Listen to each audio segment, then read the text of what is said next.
You know, I feel like when you picture a home invasion or even just someone casing a property, your mind immediately goes straight to the movies. Oh, absolutely. It's always very cinematic. Right. You picture a guy in like a dark hoodie, maybe a ski mask, Mhm. lingering in the shadows of a streetlight at 2 in the morning. Right. Dodging the sweeping red light of a security camera. Exactly. It's this very obvious adrenaline pumping threat. But here is the terrifying reality we're going to uncover today.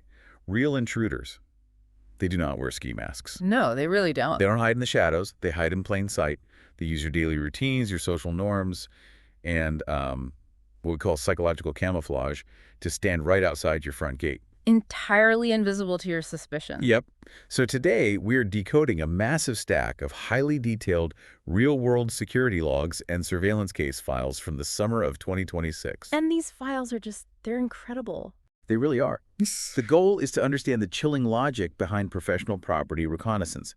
Basically, we're going to track how a casual glance escalates into an active threat. Right, from baseline to breach. Yeah, and we'll analyze the mental checklists of these scouts, decode some truly bizarre exercise pretexts, and ultimately, learn how to spot the invisible markers left right outside your front gate. Because they are out there. They are.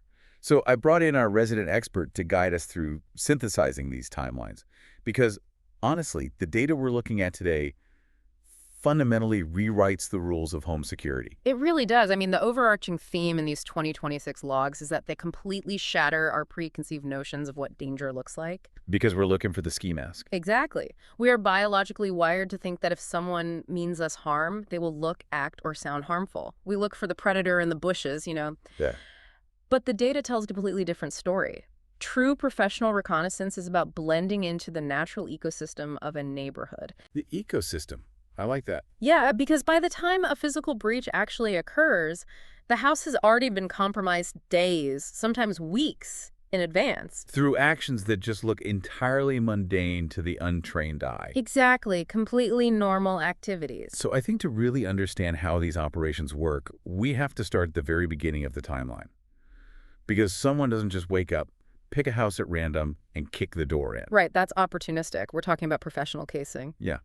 How does an operation escalate from a simple passing glance to a structured active threat? Well, we have a textbook case study in the files for this. It spans August 10th to August 13th, 2026. It breaks down a 3-day surveillance pattern conducted by a group of 3 individuals carrying shoulder bags. Okay, 3 days, 3 people. Right. And the progression here is methodical. If we look at day 1, which was August 10th, the log notes their arrival at 19:58 p.m. So just before 8 o'clock at night. Exactly. In the security industry, this is known as establishing the baseline. They are conducting what's called gate-centered scanning in low light. So at this stage, they're just looking. They aren't touching anything, right? Right. No touching, no testing, just mapping the primary access points, the main pedestrian entry gate and the vehicle gate. But wait, why start at night? I mean, if you want to see the details of a lock, wouldn't you want sunlight? You would think so, yeah. But night provides a specific type of vulnerability data. Low light conditions allow scouts to assess the ambient illumination of the street. Oh, like where the shadows fall. Exactly. They're looking to see where the streetlights cast shadows, how far the glow of the property's exterior lights reaches, and crucially, whether the security cameras have infrared illuminators that click on in the dark. Ah, those little red rings. Yes. If a camera has a faint red glow around the lens, the scout instantly knows its field of view is active. They are establishing the absolute minimum threshold of the home's defense. Okay, that makes sense. Yeah. They need to know the baseline before they push the boundaries, which brings us to the escalation. Day 2, August 12th. Right, the next phase. The time shifts drastically here to 14:29 p.m. So broad daylight, mid-afternoon. The logs show the exact same 3 individuals returning, but now they're wearing burqas. Yes, a complete wardrobe shift. And the behavior shifts entirely from passive observation to active testing. One of the suspects actually steps past the closed vehicle gate right onto the inner curb perimeter. And this is the critical transition from observation to active probing. By stepping onto that inner curb, she is deliberately crossing a spatial boundary to test a technological one. She's testing the sensors. Exactly. She stands completely still to test if a motion-sensing audio alarm is going to trigger. Most high-end perimeter systems use passive infrared or microwave sensors. Wow. She is finding the exact millimeter where that invisible tripwire exists. And it's not just the technology she's testing, right? I mean, the log specifically mentioned she is gauging the resident's emotional response. Yes, that's huge. Like if an alarm chirps or a floodlight kicks on in the middle of the afternoon, what does the homeowner do? Right. Are they going to run out the front door yelling? Are they going to just peek through the blinds? Or, do they ignore it entirely?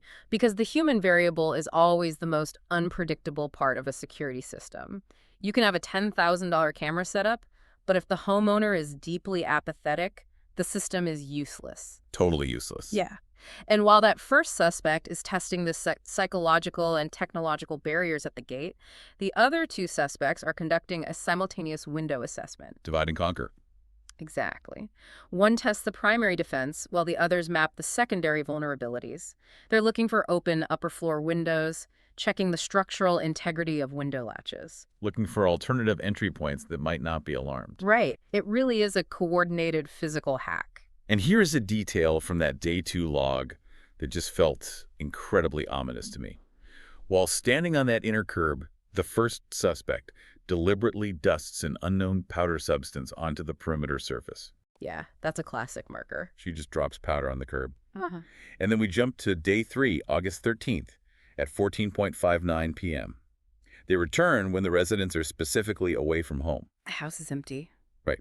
The first suspect repeats the perimeter breach and the powder dusting. But the second suspect does something that honestly gave me absolute chills when I read the report. The finger counting. Yes.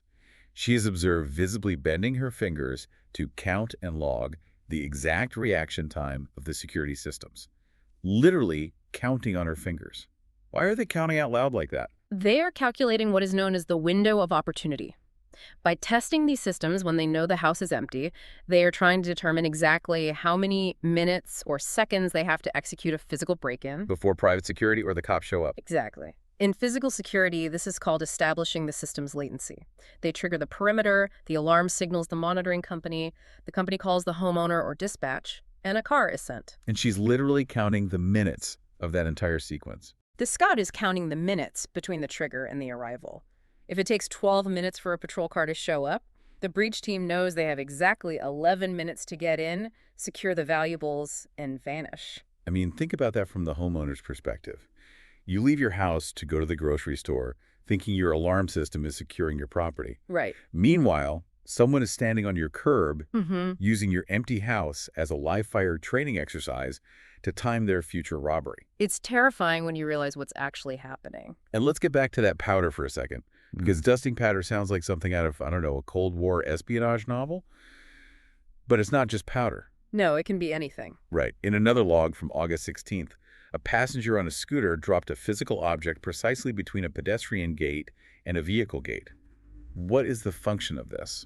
These physical markers, whether it's an unknown powder, a piece of chalk, a small stone, or a dropped object, they act as communal signposts. For the rest of the crew. Exactly. Professional casing is rarely a solo job. It involves a compartmentalized network. The primary scout, who gathers the data, might not be the same person who executes the breach. So the scout leaves a marker to communicate with secondary teams who will arrive later. Yes. But it serves a vital secondary purpose too, which is testing resident alertness. Like a canary in a coal mine. Precisely. If that powder or that object sits there untouched for 3 days, the scouts know the homeowner is completely oblivious to their perimeter. They don't sweep, they don't inspect their gates. They just drive their car in and out. But if the object is swept away or removed immediately, the network knows the house is actively monitored by an attentive human. That is so smart. It is. Furthermore, dropping light-colored powder or reflective materials aids night navigation. It gives a getaway vehicle a perfectly highlighted target boundary in low-light conditions. So they can just pull up to the exact right gate without having to read house numbers in the dark. Exactly. It's a runway light for the breach team. Okay, I want to make sure I'm wrapping my head around this progression because it's just so methodical. It's almost like they're conducting a stress test on a digital network, but in the physical world. That's a great analogy. Right. First, they ping the server to see if it's online. That's day 1, the low-light scan where they just look at the gate. Pinging the server, yes. Then they test the firewall. That's day 2, stepping on the curb to see if the alarms trigger, observing the homeowner's reaction, and dusting the powder. The stress test. And finally, they leave a back door open for the real hackers. That's day 3, calculating the response time and leaving the physical markers for the breach team. The digital network analogy is highly appropriate. They are treating the home not as a building, but as a system of interlocking vulnerabilities. They isolate the variables. Exactly. They test the tech, they test the human, and they test the response time. And the data they're extracting during these tests requires intense focus, which brings us to the actual mechanics of what they are looking at. Right, because they aren't just staring blankly at a house. The sources detail this concept of the ocular scan. They are breaking down specific architectural zones with incredible precision. It's highly structured looking. First, obviously, entry points and locks. Mhm. But they aren't just looking to see if there is a lock. What are they actually analyzing when they look at a gate? They are analyzing the metallurgy, the brand, and the physical barrier type. Wow, just by looking at it. Yes. Are they looking at a cheap brass padlock that can be bypassed with a pair of bolt cutters in 3 seconds? Or are they looking at a hardened steel, shrouded shackle padlock that requires an angle grinder and creates a massive amount of noise? Noise factor is huge. It is. They are also assessing the hinges. A lot of homeowners buy incredibly expensive locks, but leave the gate hinges exposed on the outside. Oh man, I've seen that so many times. Right. A scout will note that the lock is impenetrable, but the hinges can simply be tapped out with a hammer and a punch, allowing the gate to be lifted off entirely. It's all about finding the path of least resistance. And then the logs talk about camera counting and blind spots. I think most people assume that if they have a camera pointing at their driveway, the whole driveway is covered. That is a very common and very dangerous assumption. Every camera lens has a specific field of view, or FOV. Right, the cone of vision. Yes. A scout is trained to look at the angle of the camera housing and the curvature of the lens. They can estimate whether it's a 90-degree narrow view or a 180-degree wide-angle view. Just by the shape of the dome. Exactly. But more importantly, they are looking for the blind spot directly underneath the camera. A shadow. Right. If a camera is mounted too high and angled too far outward, an intruder can simply walk close to the wall entirely underneath the camera's visual cone, Wow. So the ocular scan maps these safe zones. creating an invisible pathway through the property. But the part of the ocular scan that I found completely fascinating and honestly terrifying was the reflective glass assessments. The logs mention this day-night reversal phenomenon. Yes, the physics of privacy glass. Because I know a lot of people use privacy films or reflective tints on their front windows so they can see out during the day, but people on the street just see a mirror. Right, and intruders are fully aware of how modern architectural features work, and they actively manipulate them. How so? Well, during the day, they will check this reflective glass from multiple angles to see if the privacy features hold up under natural sunlight. They are looking to see if there is a glare gap. Or like if cupping their hands around their eyes allows them to break the reflection and see inside. Exactly. But the real danger happens when the sun goes down. We see this in the August 13th incident at 19:36 p.m. Yes. Because at night, the physics of that reflective glass completely reverse. Wait, explain that. How does it revert? The privacy film relies on relative illumination. During the day, the sun is brighter than your living room lamp, so the outside of the glass acts as a mirror. Oh, I see where this is going. But when the sun goes down and you turn on your interior lights, your living room becomes brighter than the dark street outside. The reflective privacy glass suddenly becomes entirely transparent from the street while acting as a mirror to the people inside. So the homeowner looks at their window and just sees their own reflection, thinking they are safe and hidden. Exactly. Meanwhile, the intruder, standing in the dark street, suddenly have a high-definition, illuminated view of the entire floor plan. The privacy feature literally transforms into a display case. The scout can map the layout of the valuables, note the occupancy, see who is home, what rooms they spend time in, and where the interior alarm panels are located. Imagine sitting on your couch watching TV, feeling totally secure because your windows are tinted, having no idea you are essentially sitting on a brightly lit stage for someone standing on the sidewalk. It's a very false sense of security. And these scouts aren't just looking at the ground floor either. The logs explicitly talk about vertical mapping. Why are they looking at the second floor? I mean, if I'm breaking into a house, I'm looking at the front door or the back slider. Which is exactly why the front door and the back slider are the most heavily fortified points on any house. Oh, right. Opportunistic thieves look at the ground floor, If a door is unlocked, they grab what they can. But professional reconnaissance deliberately tracks the line of sight from the ground up to the second floor, the roof line, and the balconies. Because they're assessing advanced three-dimensional entry methods. Yes. Because the homeowner usually focuses all their security budget on the ground floor. That makes total sense. You buy the heavy steel door. Exactly the case. Homeowners will install steel security doors, bars on the lower windows, massive gates. But they will leave a second-story bathroom window completely unlatched because they assume it's unreachable. Out of reach, out of mind. Right. A professional scout looks at the drainage pipe running up the side of the house, the proximity of a large tree branch, or the height of a parked van in the driveway, and calculates whether they can bypass the ground floor fortress entirely. By going vertical, they render the heavy ground defenses irrelevant.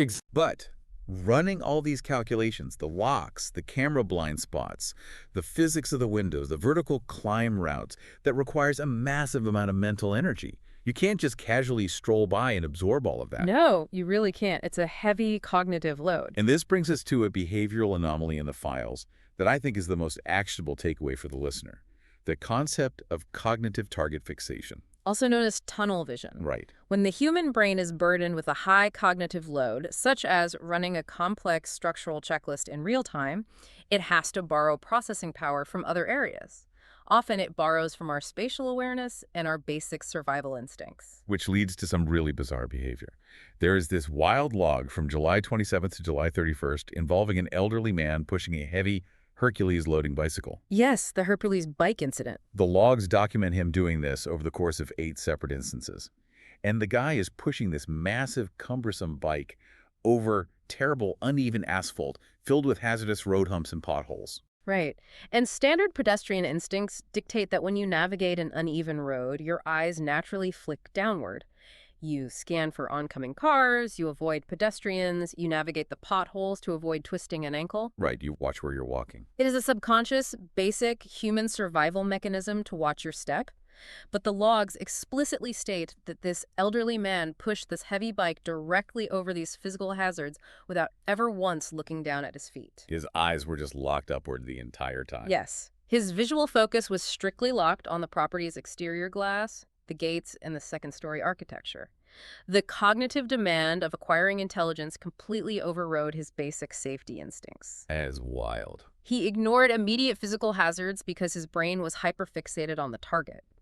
In counter-surveillance training, this is a massive behavioral red flag. So when you see someone navigating terrible terrain without adjusting their posture or looking at their footing, it proves their attention is deeply anchored elsewhere. this is such a brilliant tell for a homeowner to look out for.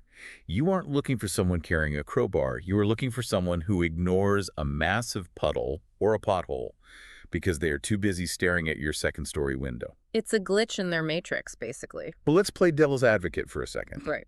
Let's say you are a highly trained scout.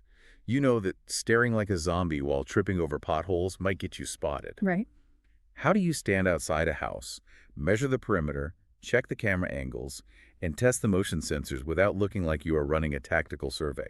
Well, you hijack normal neighborhood activities. You find a pretext that provides a socially acceptable reason to be on the street at odd hours, making bizarre physical movements. A cover story. Exactly. Yeah. And one of the most effective forms of camouflage is the exercise pretext. Case in point. Mm. Morning workouts. Let's dive into the August 11th to 18th dawn surveillance case, because this is where the logs get truly strange. Very strange. At 05:44 a.m., 2 individuals are outside a property. They aren't jogging, they aren't stretching normally. They are performing what the logs literally call the dumbbell tactic. Right. The imaginary dumbbells. Yes, one individual is pulling imaginary dumbbells and throwing his hands forward with violent force, and then the second person repeats the exact same motion. And then on day 6, someone executes a wide-angle virtual spear throw toward the vehicle gate while keeping their head facing the street. The spear throw. Wait, hold on. I have to stop right here. If I wake up early, look out my window and see a guy standing in my driveway throwing an imaginary spear like he's at the Olympics at 5 a.m., I am not thinking, oh, he's just getting a good sweat in. No, you're calling the police immediately. Exactly. Right. How is acting like a complete eccentric good camouflage? It seems entirely counterintuitive, I know. We assume camouflage means blending in seamlessly, being forgettable. But there's a secondary type of camouflage that relies on miscategorization. Miscategorization. Right. If you saw that, your brain would instantly categorize the person as eccentric, erratic, or perhaps dealing with a mental health issue. You would write them off as a neighborhood nuisance. Oh, I see. What you would not do is logically deduce, that person is actively mapping the 120-degree peripheral boundary of my night vision security camera. Wow. So the weirdness is the feature, not a mistake. It is a highly calculated feature. The exaggerated movements are a brilliant physical tool for measuring space without tools. Like a ruler. Yes. Think about the biomechanics of a spear throw. When that suspect throws an imaginary spear, he is fully extending his arm outward. He is using his own physical wingspan as a tape measure. To measure the distance to the gate. He is testing exactly how far he has to reach toward the gate before the passive infrared motion sensor detects his body heat and triggers the light. He maps the physical boundary of the alarm zone using his own body. And the logs note that his head was facing the street while his arm was reaching toward the gate. Yes, because turning his head to look directly at the house while reaching for the gate would trigger that target fixation red flag we just discussed. It would look like he was casing it. Exactly. By keeping his face oriented toward the street, he uses his peripheral vision to detect when the motion light clicks on, avoiding direct, suspicious eye contact with the property. It is an incredibly disciplined separation of body mechanics. That completely changes how I view someone stretching on the sidewalk. You'll never look at a morning jogger the same way again. Seriously. But there's another layer to this dawn surveillance that I want to unpack. The logs show them doing this day after day, almost the exact same time. 05:38 a.m., 05:4 a.m., 05:46 a.m. Very consistent timing. Why the repetition? Once you know where the motion sensor triggers, don't you have your data? You do, but the repetition serves a dual purpose, tapping into both system latency and human psychology. Okay, unpack that. On a technical level, repeatedly triggering the motion lights at dawn, day after day, allows them to gather environmental data. How long does the light stay on? Is it a 30-second timer or a 5-minute timer? What is the recovery time before it can be triggered again? Okay, that makes sense. But the second, deeply psychological layer is what we call system fatigue. Pavlovian conditioning for the homeowner. Precisely. Consider your own reaction to car alarms. 20 years ago, if a car alarm went off, people looked out their windows. Today, you hear a car alarm in a parking lot and you ignore it, assuming it's a malfunction. Totally. I don't even flinch. The scouts are inducing this exact phenomenon at a micro level. If your security light kicks on every morning at 5:40 a.m. because some eccentric guy is doing bizarre spear throws on the sidewalk, you might be alarmed on day 1. Right. By day 4, you are annoyed. By day 6, you don't even roll over in bed. You treat the light as a daily nuisance, a false alarm. They are deliberately training the human operator to ignore their own early warning system. That is just sinister. They are weaponizing our own annoyance against us. It's psychological warfare on a neighborhood level. So, acting eccentric works to mask technical testing. But what about when they just need to watch the house for a long time without drawing attention? That requires a different kind of camouflage. Right. They rely heavily on plausible deniability, using the neighborhood's natural ecosystem to hide their presence. We talked briefly about the elderly man with the heavy bicycle and his tunnel vision, but let's really dig into the cover identity he was using. The grandfather cover. Yeah, the logs call it the grandfather cover, running from July 11th to July 16th. This is an elderly man in a traditional mundu, passing a single property 20 times in 6 days. And the choice of the grandfather profile is not accidental. It is incredibly calculated sociological camouflage. How so? The most dangerous security threat is the one that triggers your empathy or your respect, rather than your suspicion. If a 25-year-old male in a dark jacket paces past your house 20 times in a week, the neighbors take pictures of him and post them online. If an elderly man in traditional clothing does it, society assumes he is just out for his daily constitution. It plays on our inherent cultural biases. Look, the detail that elevates this from just an old guy walking to a masterclass in camouflage is that heavy Hercules loading bicycle. Yes, the bump. Why push a massive heavy-duty cargo bike if you were old, moving slowly, and not actually carrying cargo? Because the physics of the bike provide the perfect logical alibi for the behavior he needs to execute. To gather deep intelligence, a scout needs to move incredibly slowly, or better yet, stop entirely in front of the target. Right, but you can't just stand there. Exactly. If you just stop and stand on the sidewalk for 10 minutes, it looks suspicious. But the heavy bike acts as a physical anchor. It justifies the agonizingly slow pace. It gives him a socially acceptable reason to stop completely outside the gate, white his brow, and quote-unquote catch his breath. The prop justifies the pace. And structurally, a large loading bike provides a physical shield. It creates a barricade between his lower body and the street-level security cameras, breaking up his physical silhouette while his eyes are actively tracking movement inside the house. The bicycle is a tool of espionage hiding as a burden. It's the perfect disguise because it weaponizes our own assumptions Right. about age and capability. Absolutely. And it's not just the elderly. The logs also highlight what they call the laborer front. Between July 18th and August 7th, there were migrant tile workers repeatedly casing a property. Right, the tile crew. Now, the sources note the economics here, which is fascinating. Hmm. A skilled mason in this region makes maybe 1,500 to 2,000 rupees a day. But these guys are spending hours engaging in tactical formations on the street instead of laying tiles. And that economic disparity is the first clue that their presence is a front.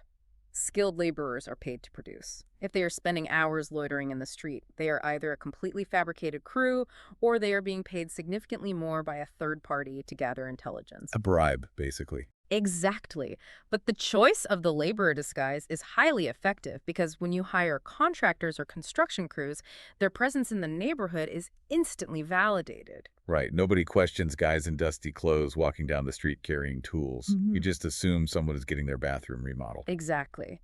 But while their clothes said laborer, the physical behavior of these specific workers completely deviated from skilled labor. How so? The logs describe them moving in structured lead and follow patterns down the street, maintaining specific distances from one another like military scouts. They were communicating via synced AirPods. A legitimate tile crew does not need tactical spacing and encrypted comms to carry a bag of cement. Yeah, that's a bit overkill for tile work. Just a bit. And they were using some incredible digital tricks to map the houses while looking completely innocent. The logs detail the reverse selfie trick. It is a brilliant exploitation of modern narcissism. Well, that's a great way to put it. A suspect stands in front of a target house, holds up their smartphone, and smiles, posing as if they are taking a selfie to send to a friend. But the phone is actually in reverse camera mode. Wait, so the screen is facing them, but the back camera is recording the house. Exactly. They are using the outward-facing wide-angle lens to record high-definition 4K video of the closed house behind them. They capture the gate latches, the camera positions, the window structural integrity, all while holding a perfectly acceptable social pose. That is so sneaky. If a security guard confronts them, they just show the screen. I'm just taking a picture of myself. It provides absolute psychological cover. There was another behavior logs here that I found so subtle but brilliant. A guy walking down the street with his arms tightly crossed over his chest. Ah, the crossed arm posture. Yeah, if I saw that, I'd just think he's cold, or maybe he has defensive body language. But the logs point out that this crossed arm posture is actually a mechanical stabilization technique. We discussed earlier how difficult it is to gather intelligence while moving.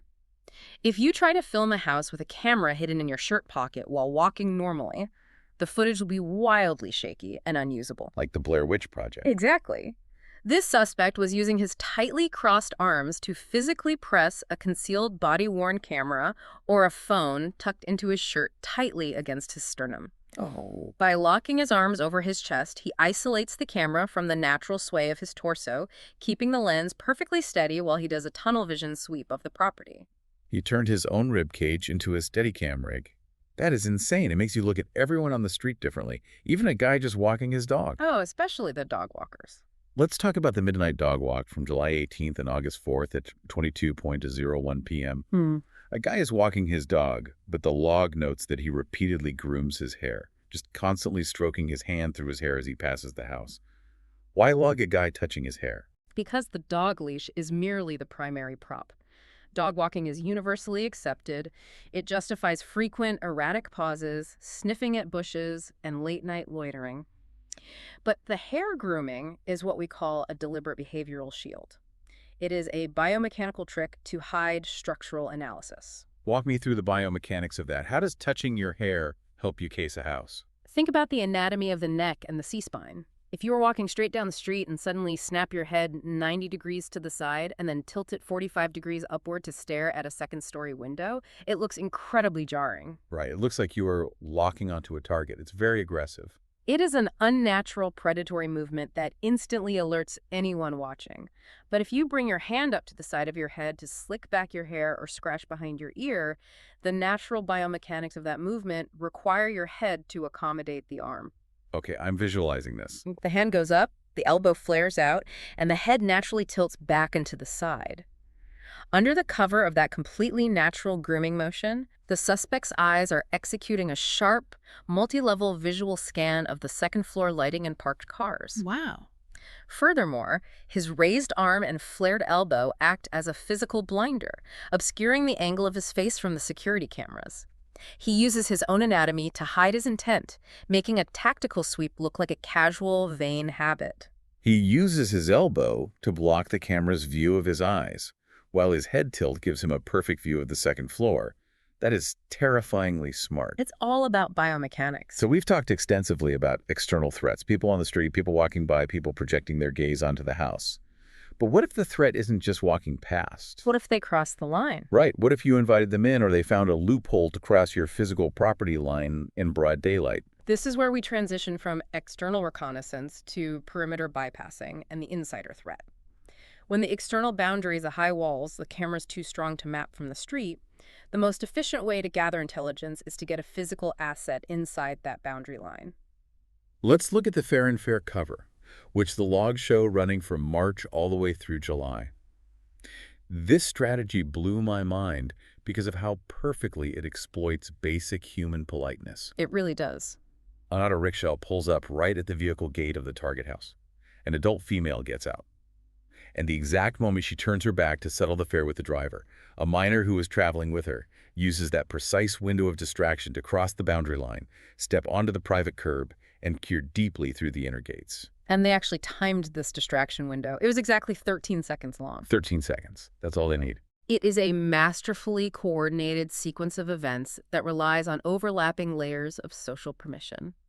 The auto rickshaw drop-off provides a legitimate commercial pretext to stop a vehicle right at the target's gate, something a private car couldn't do without looking suspicious. Right. It's just a taxi drop-off. The adult turning her back to settle the fare blocks the immediate line of sight from the street and provides the active distraction. But the most critical element here is the deployment of the minor. Why use a kid? I mean, why not just have the adult look through the gate? Because it exploits deep-seated sociological norms and our inherent psychological biases, society simply does not suspect children of hostile intent. We just don't. We view them as innocent, curious, and largely ignorant of boundaries. If an adult man steps onto your private driveway, walks up to your gate, and peers at your lock mechanism, your threat response spikes. You call security or the police? Oh yeah, I'll be out there in a second. But if a 10-year-old kid wanders onto your curb while his mother is fishing for change to pay a cab driver, your brain writes it off as childhood curiosity or a minor boundary mix-up. You might even find it endearing. It's a literal free pass to breach the perimeter. These organized networks use minors as proxy perimeter testers.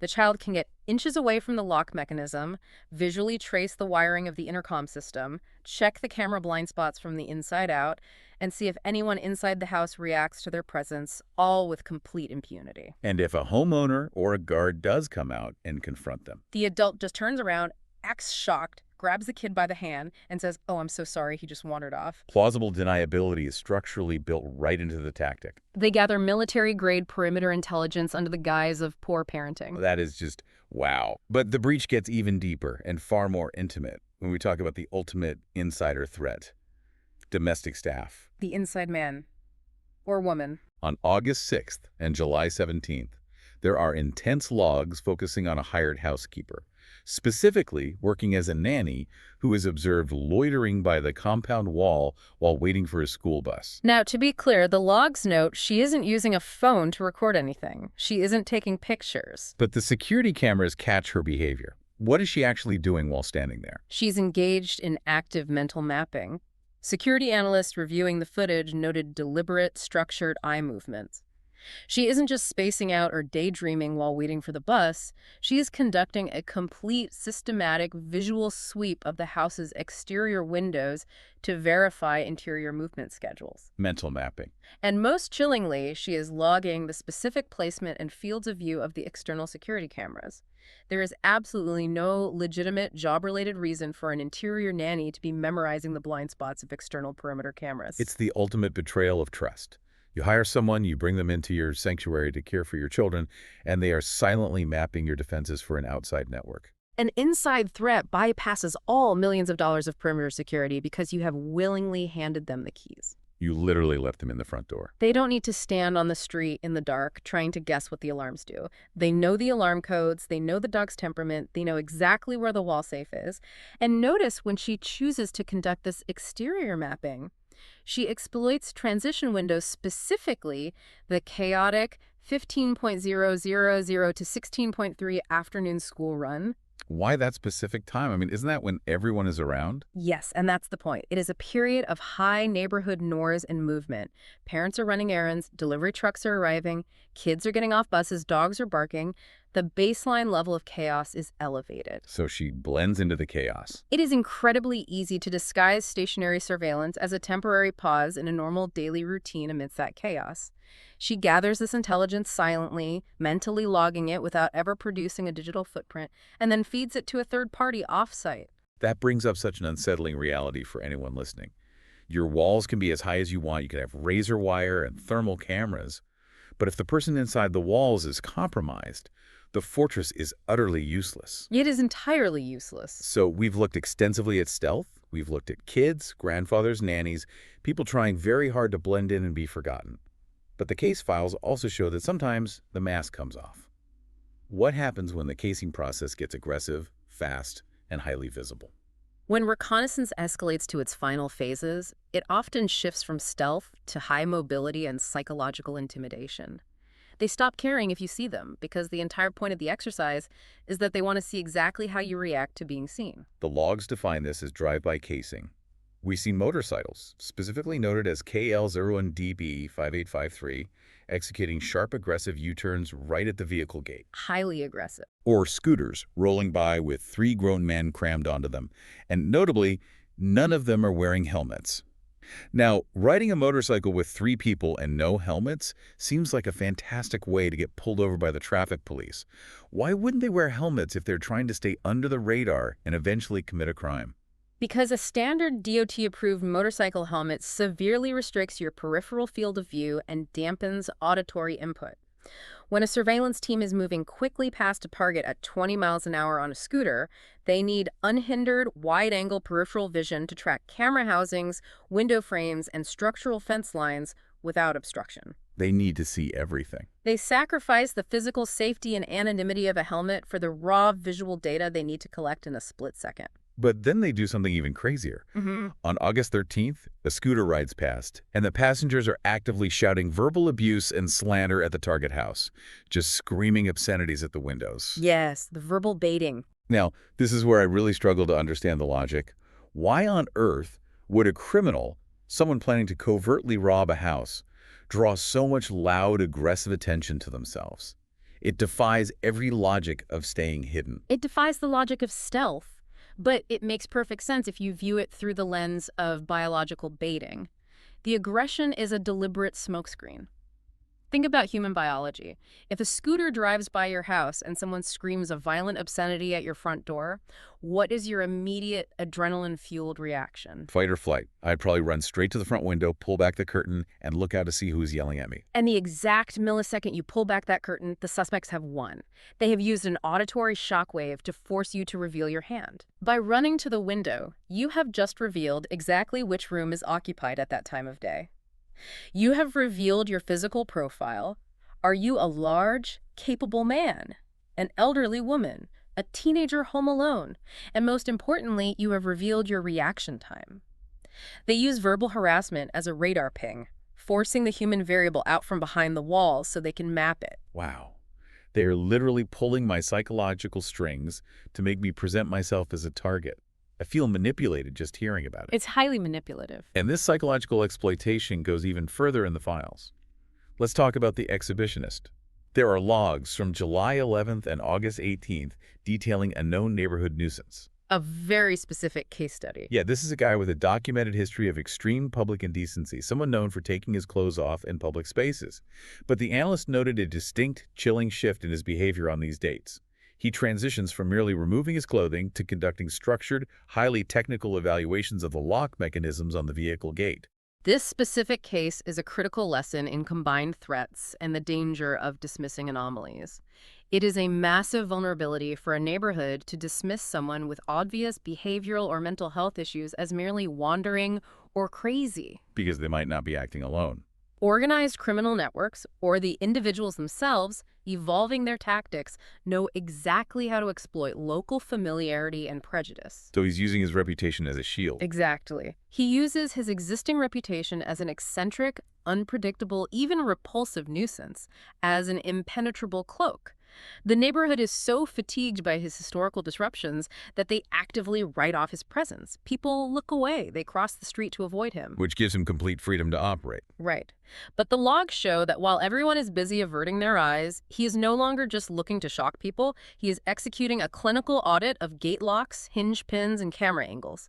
He is looking for a physical entry point, hiding his highly calculated predatory intent behind a well-established facade of erratic behavior. It's the perfect cover, because he leverages society's desire to ignore the uncomfortable. We look away from things that make us uncomfortable. But if we want to talk about the absolute pinnacle of professional reconnaissance in these files, the most sophisticated tactic in the entire summer of 2026, we have to talk about the Chameleon Network. Oh, this is the masterclass. The logs track this across July 13th to July 15th. This sequence is staggering to me. We have three completely different personas executing the exact same operation over 3 consecutive days. First, a woman wearing a parda or burqa, then an elderly man in a Maz cap, then a woman in a distinct hijab. 3 people who look entirely different, representing different ages, genders, and demographics. Right. But despite their distinct physical profiles, their biometric and behavioral output is entirely identical. This is why analysts dubbed it the Chameleon Network. They rotate physical faces and demographics to prevent the security system or the human guards from identifying a single recurring threat profile. Because if the same guy walks by 3 days in a row, the guard notices. Exactly. But if a young woman, an old man, and a different woman walk by on consecutive days, the guard logs 3 separate, unrelated pedestrian events. But because they're all nodes in the same organized intelligence network, they share the exact same tactical playbook. And the execution of that playbook is where we see the training. The logs note a behavior called the runaway walk. Let's break this down. The woman in the parda on July 13th at 17:05 p.m. walks down this incredibly bumpy, pothole-filled asphalt road. But she doesn't sway, she doesn't stumble, she doesn't look down. The biomechanics of it are incredible. The analyst notes she walks with this rigid, unnatural, military-style alignment, like a fashion model gliding on a runway, completely independent of the terrible terrain beneath her feet. Why put so much effort into walking weirdly? It all comes down to the biomechanics of stabilizing a concealed camera lens. When a human walks naturally, especially on bad terrain, their posture constantly adapts to absorb shock. Your hips sway, your shoulders dip, your spine curves to maintain balance. Normal walking. Right. But if you are hiding a smartphone beneath your garments, perhaps peeking through a buttonhole to record a continuous high-definition video of a property's layout, that natural human sway will render the footage a blurry, nauseating mess. So she has to counteract her own human anatomy. She has to act as a living, breathing Steadicam rig.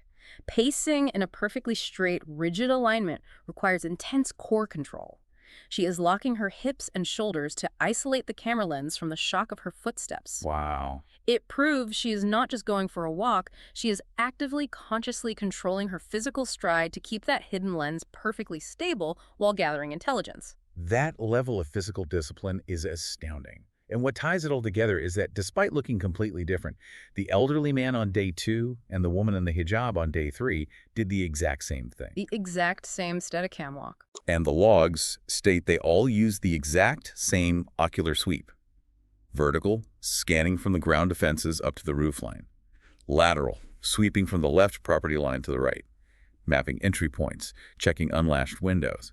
And they all ended their reconnaissance walk with what the files call a fixed stare. The fixed stare is the final, boldest test in the Hmm. sequence. After gathering all the structural data right before they leave the target zone, they stop and stare directly at the windows or the camera lenses. Like making eye contact with the camera. Yes, it is a highly aggressive counter-surveillance measure. They are deliberately testing to see if anyone inside the house or behind the camera is watching them back. The fact that three completely different demographics executed this exact biometric sweep, maintained the Steadicam posture, and ended with the exact same counter-surveillance stare proves beyond a shadow of a doubt that this is not a series of random events. It's a network. It is a highly disciplined, trained, and coordinated intelligence gathering operation.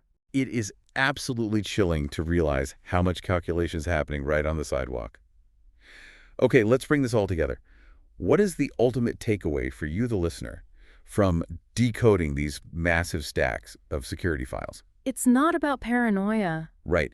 The goal here isn't to make you paranoid, peering out through your blinds every 5 minutes.